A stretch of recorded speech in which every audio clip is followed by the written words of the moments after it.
प्रतिच्छेदी रेखाओं के बारे में, है ना। और प्रतिच्छेदी रेखाएं, जब समीकरण की रेखाएं प्रतिच्छेदी होती है तो उसका एक ही हल होता है, अद्वितीय हल होता है। सही बात है।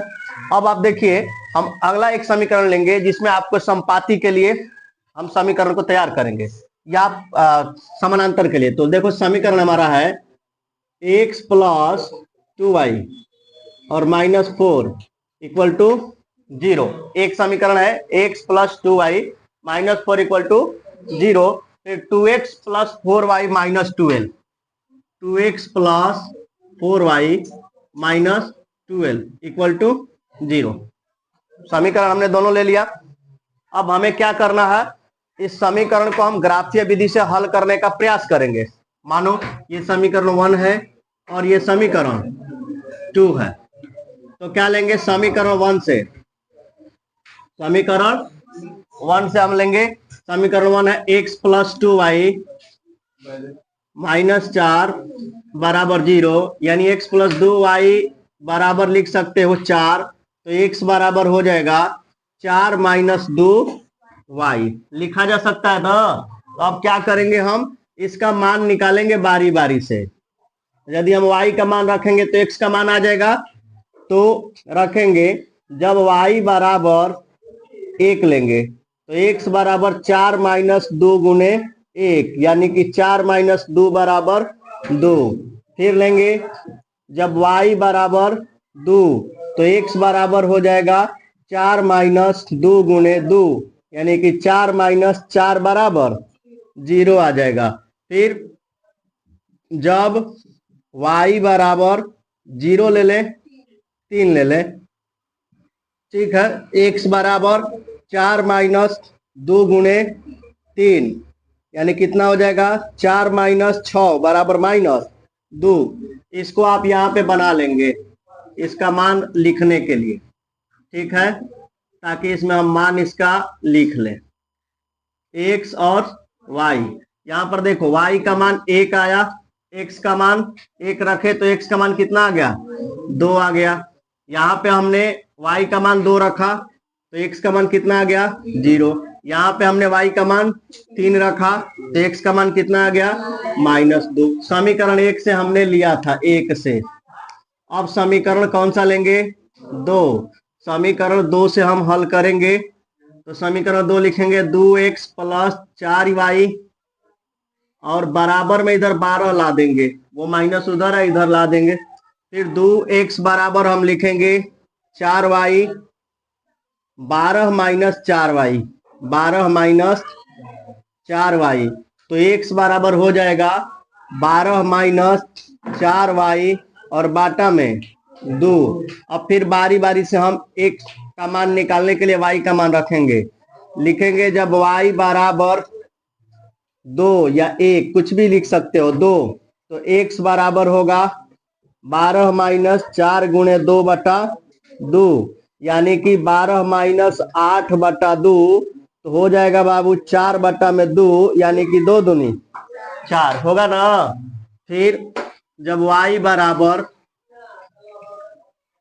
बराबर यदि हम ले लेंगे 3 तो x बराबर हो जाएगा बाबू 12 माइनस 4 गुणे 3, 12 माइनस 4 गुणे 3 और बटा में 2, तो हो जाएगा 12 माइनस 12 बटा 2, ये हुआ 0 बटा 2 यानी कि 0। फिर से लेंगे जब y बराबर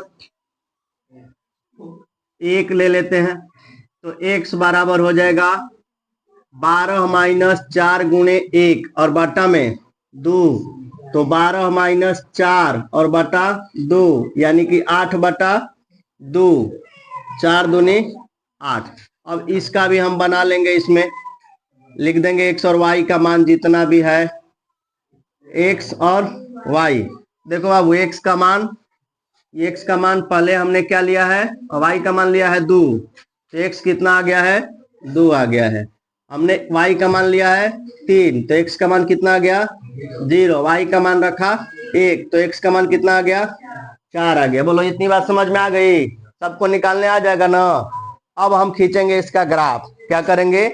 तो ग्राफ खींचने के लिए आप क्या करोगे? सबसे पहले आप एक्स एक्सिस लोगे, ठीक है, एक्स एक्सिस। क्योंकि हम बोर्ड पे बना रहे हैं तो छोटे छोटे अंक लेंगे, कम कम अंक में लेकर के आपको क्लियर करेंगे। देखो ध्यान से, ये हमारा एक्स एक्सिस है, एक्स अक्ष है, और ये वाई अक्ष है ना। ये मूल बिंदु है, 0,0 होता है हमेशा मूल बिंदु, ठीक ना। और यहां से हम इधर लेंगे प्लस में 1 2 3 4 5 6 7। चूंकि ज्यादा मान है ना इसमें, तो इधर लिखने की जरूरत भी नहीं है ज्यादा। फिर इसमें करेंगे तो -1 -2 -3 -4 -5, और ऊपर 1 2 3 4 5। फिर नीचे -1 -2 -3 -4, इतना ही काफी है। अब हम क्या करेंगे, बारी बारी से एक एक समीकरण का जो भी मान आया है हमारे पास, ये देख रहे हो ना, इसको हम रखेंगे ग्राफ पर, ठीक है। कैसे रखेंगे देखना ध्यान से। पहला समीकरण से ले रहे हैं हम, x का मान 2 है, y का मान 1। तो देखो x का मान x एक्सिस पर देखेंगे और y का मान y एक्सिस पर देखेंगे। x का मान ये इस पे देखेंगे, ठीक है। तो x का मान 2 है, 2 यहाँ पे होगा, और y का मान कितना है? 1 है, प्लस में है तो ऊपर होगा, यानी 1 ये और 2 ये दोनों के सामने मिलेंगे, ठीक है। तो ये हुआ हमारा कितना? 2 कमा, x वाले को पहले रखेंगे और y वाले को बाद में रखेंगे। दूसरा है x का मान 0 और y का मान 2। तो ध्यान देना, x एक्सिस पे 0 तो यहाँ आएगा, और y का मान 2 है तो 2 यहाँ मिलेगा। ये बिंदु है हमारा 0,2। अब आते हैं तीसरा मान पे। तीसरा मान है x का मान -2 और y का मान 3। तो देखो x इधर प्लस है, इधर माइनस है, माइनस यहाँ पे है, तो यहाँ पे बनेगा बाबू, देखो -2 और ये 3, इसके सामने हमारा बिंदु आ रहा है, तो ये हुआ -2,3। अब देखो इसके लिए ये रेखा बना हमारा, ये बन गया रेखा, ठीक है। ये हमारा समीकरण क्या था? तो समीकरण था x + 2y - 4 बराबर 0, इसकी ये रेखा है, ठीक है। अब अगला हम आते हैं दूसरे समीकरण के लिए। तो दूसरे समीकरण का x का मान 2 और y का मान 2। चलिए x का मान 2 और y का मान 2 यहाँ पे इस टाइम पे आएगा ना। x का मान 2 और y का मान 2, यानी 2,2। फिर x का मान 0 और y नहीं, x का मान 0 और y का मान 3, x का मान 0 और y का मान 3, इस पे आया देख लो 0,3। फिर x का मान 4 और y का मान 1, 4 और 1। x का मान कितना है? 4 है ना, हाँ। y का मान 1 है, तो यहाँ पे आएगा बाबू, इसके सामने देखो 4,1। देखो ये जो ग्राफ बना बाबू एकदम समानांतर हो गया। कैसा हो गया? समानांतर हो गया। समीकरण हमारा था कितना? 2x + 4y - 12 बराबर। तो यही बात हमने आपको बताई कि समीकरण का जो ग्राफ बनेगा वह आपको हम तीनों तरह का ग्राफ बता देते हैं। एक ग्राफ होता है जिसमें समीकरण की रेखाएं प्रतिच्छेदी होती है, और दूसरा ग्राफ जो होता है जिसमें समीकरण की रेखाएं समानांतर होती है, और तीसरा जो ग्राफ होता है जिसमें समीकरण की रेखाएं कैसी होती है? समपाती होती है। तो इसका प्रमाण आप देख रहे हो, समीकरण की रेखाएं समानांतर हमने दिखाया। ये रेखाएं कैसी हो गई? समानांतर। कैसी हो गई? अब इधर बताइए, किसी को मान में दिक्कत है? सबको समझ में आ गया है ना? ये ग्राफ समझ में आ गया है ना? अब देखो इसका हल संभव है कहीं पे? हल संभव है? हल कब होगा? जब कहीं एक दूसरे को काटेगा या प्रतिच्छेद करेगा, तब ना इसका हल संभव है। अन्यथा एक रेखा दूसरी रेखा पे जाएगी तब भी हल संभव है, लेकिन उसमें अनगिनत हल मिलेगा। उसी को बोलते हैं संपाती। क्या बोलते हैं? उसका भी हम करेंगे अगला सवाल में। पहले इस सवाल को आप लोग नोट करो। अगला क्वेश्चन है हमारा 2x + 3y बराबर 9, 2x प्लस 3y बराबर 9 और 4x प्लस 6y बराबर 18। 4x प्लस 6y बराबर 18, यही है हमारा सवाल। ये 3 नंबर सवाल है, समीकरण 1 और ये हुआ समीकरण 2। देखो जरा गौर से, समीकरण को हम हल करेंगे तो लिखेंगे समीकरण 1 से, समीकरण 1 से 2x प्लस 3y बराबर 9, तो 2x बराबर 9 माइनस 3y, इसलिए x बराबर 9 माइनस 3y और बटा में 2 हो जाएगा। अब हमको मान लाना है ना, किसका, x का, तो लिखेंगे जब y बराबर 1 तो x बराबर होगा 9 माइनस 3 गुणे 1 बटा में 2, यानी कि 9 माइनस 3 बटा 2 तो हो जाएगा 6 बटा में 2, तो 2 तिहाई 6 आ जाएगा, है ना। 2 से 3 बार में कटेगा कि 2 बार में कटेगा, 3 बार में कटेगा, तो 2 तिहाई 6 हो जाएगा।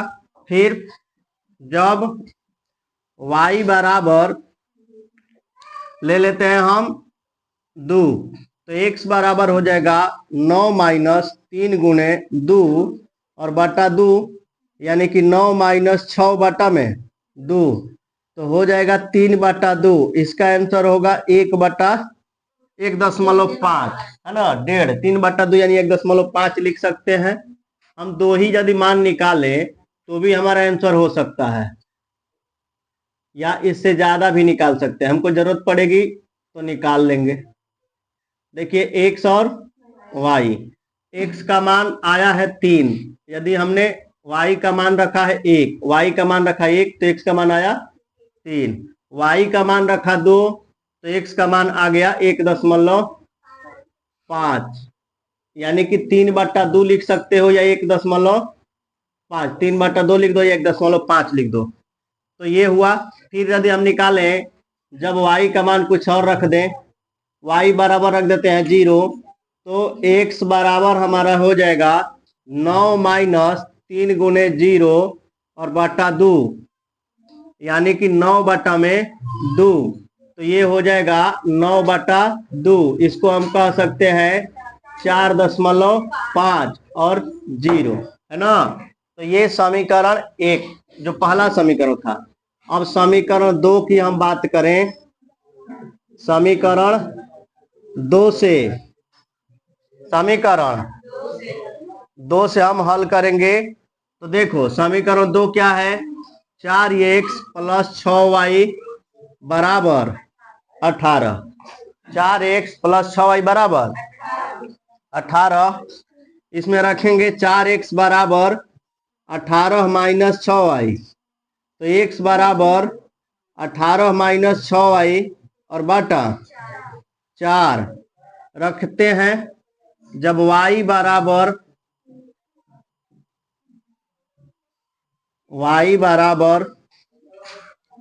1 तो x बराबर 18 माइनस 6 गुणे 1 बटा 4, तो 18 माइनस 6 बटा में 4 हो जाएगा 12 बटा 4, यानी 4 तिहाई 12, 3 आ जाएगा।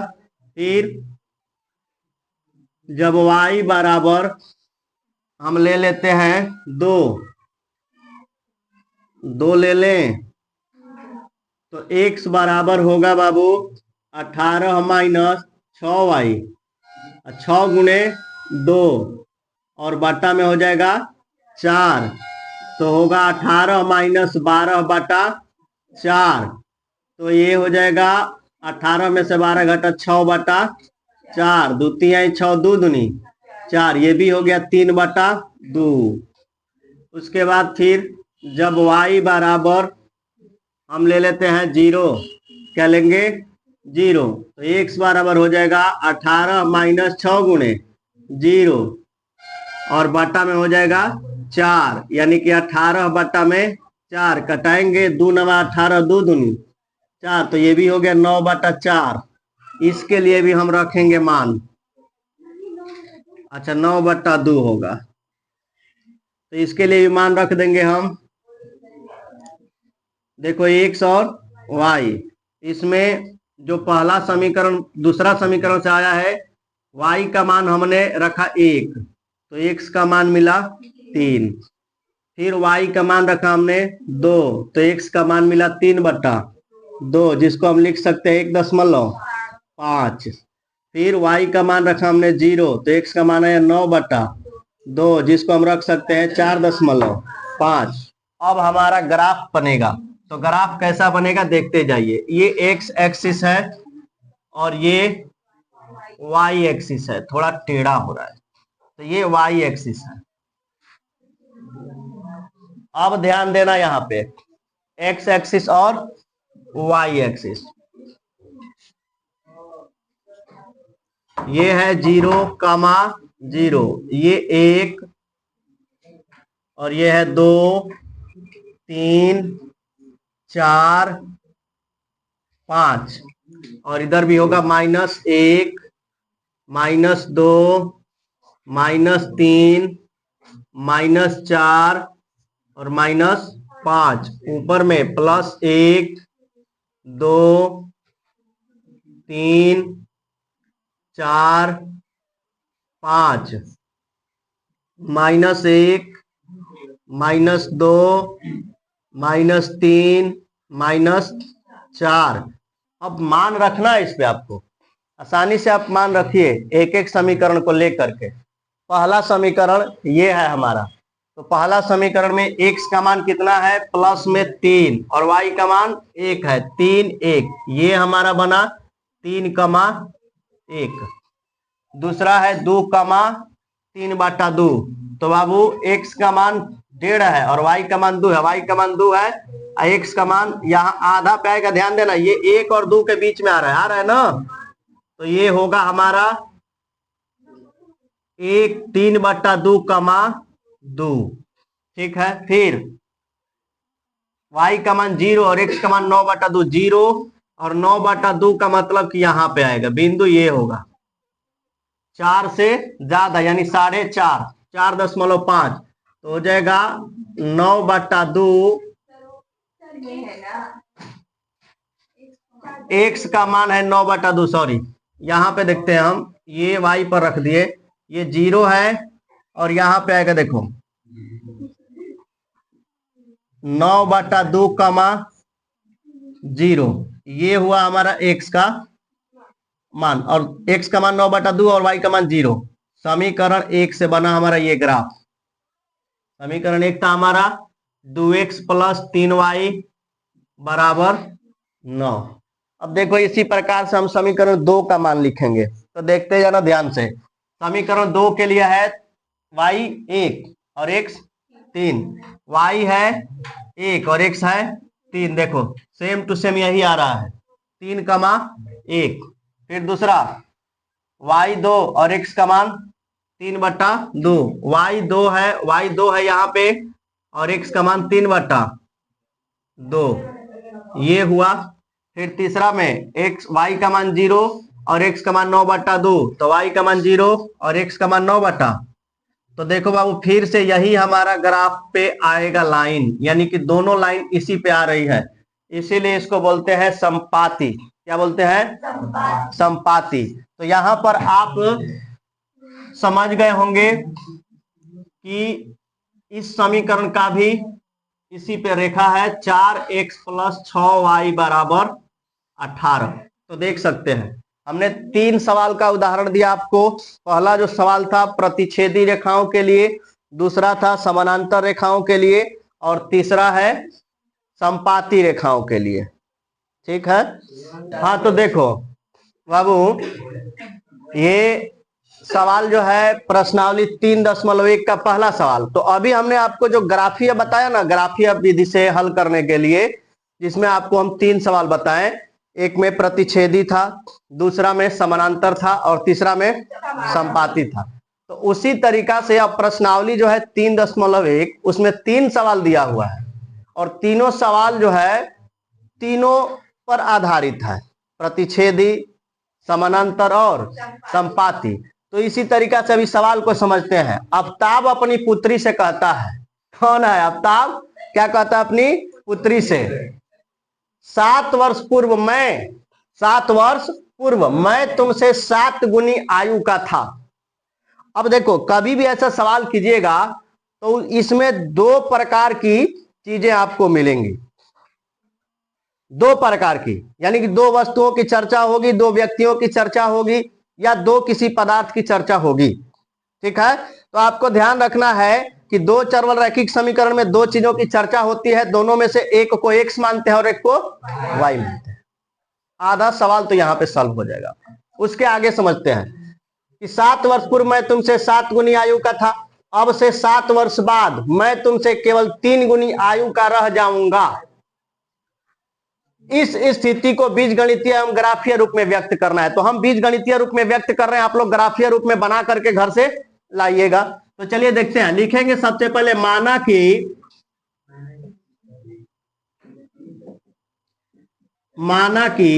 आफ्ताब की आयु, ध्यान देना, माना कि आफ्ताब की आयु कितना है, 100 वर्ष। कितना हो गया, 100 वर्ष।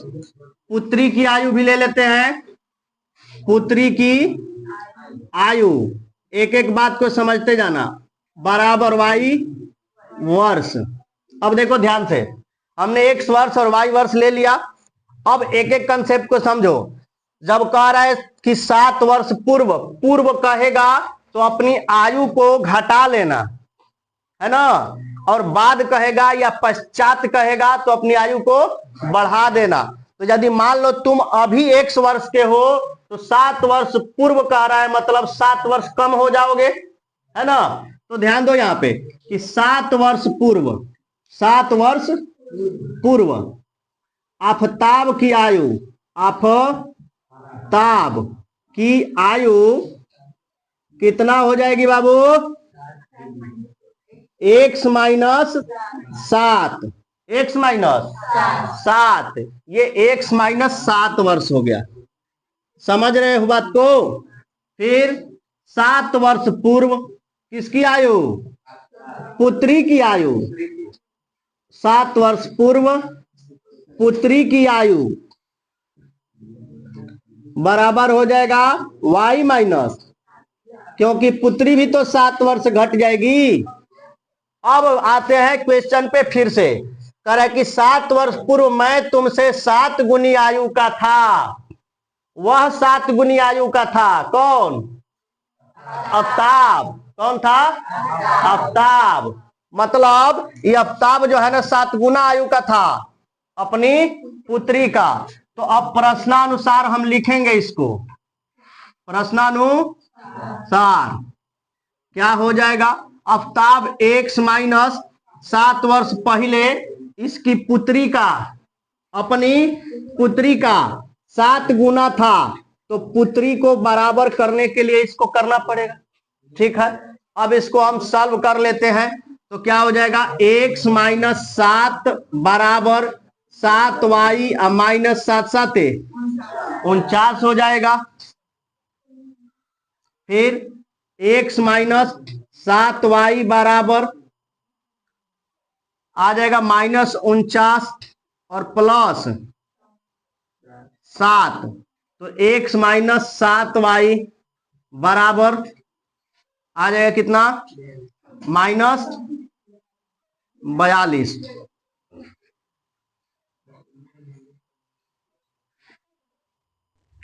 ठीक है, और इसको ऐसे लिख सकते हैं x माइनस 7y प्लस 42 बराबर 0, है ना। तो ये हमारा बन गया समीकरण 1, हमने बीजीय गणित के रूप में व्यक्त कर दिया। ठीक है, अब दूसरा कंडीशन, ये पहला स्थिति है, पहला स्थिति है ना, पहली स्थिति की कहानी है ये। दूसरा स्थिति है, फिर क्वेश्चन में क्या कह रहा है कि अब से 3 वर्ष बाद, अब से 3 वर्ष बाद, तो लिखेंगे अब से 3 वर्ष बाद। तो 3 वर्ष बाद होगा तो हम क्या करेंगे, आयु में जोड़ देंगे, वर्तमान आयु x वर्ष है तो क्या करेंगे, x प्लस 3 किसकी आयु, आफताब की, है ना, आफताब की आयु बराबर हो जाएगा x प्लस 3। पुत्री की आयु भी ले लेते हैं, पुत्री की आयु इसका भी हो जाएगा y प्लस, पुत्री की आयु बराबर अब से 3 वर्ष बाद आफताब की आयु, और पुत्री की आयु हो जाएगा y प्लस 3। ठीक है, फिर से कंडीशन समझते हैं, क्या हो जाएगा, तुमसे केवल 3 गुनी आयु का रह जाऊंगा। अब वो 3 गुनी आयु का रहेगा बाद वाले कंडीशन में, तो फिर से प्रश्नानुसार कंडीशन अप्लाई करेंगे हम, जो सवाल कह रहा है उसके अनुसार। तो क्या हो जाएगा, x प्लस 3, ये जो x प्लस 3 है आफताब किसकी आयु के, पुत्री की आयु के, देखो की आयु के, तो 3 y प्लस 3। अब हल करेंगे तो हो जाएगा x प्लस 3 बराबर 3y और प्लस 9, यानी कि x माइनस 3y, और इधर 9 को ला देंगे तो हो जाएगा प्लस 3 माइनस 9 बराबर 0, x माइनस 3y और माइनस 6 बराबर 0, समीकरण 2। तो इस प्रकार से प्रश्नावली 3.1 का पहला सवाल का हमने बीजीय व्यंजक यानी बीज गणितीय रूप में व्यक्त कर दिया है। आपको अब ग्राफ बनाना है इसका, ठीक है, तो आप लोग होमवर्क में इसको ग्राफ बना करके लाइएगा, फिर कल इसको हम आगे देखेंगे।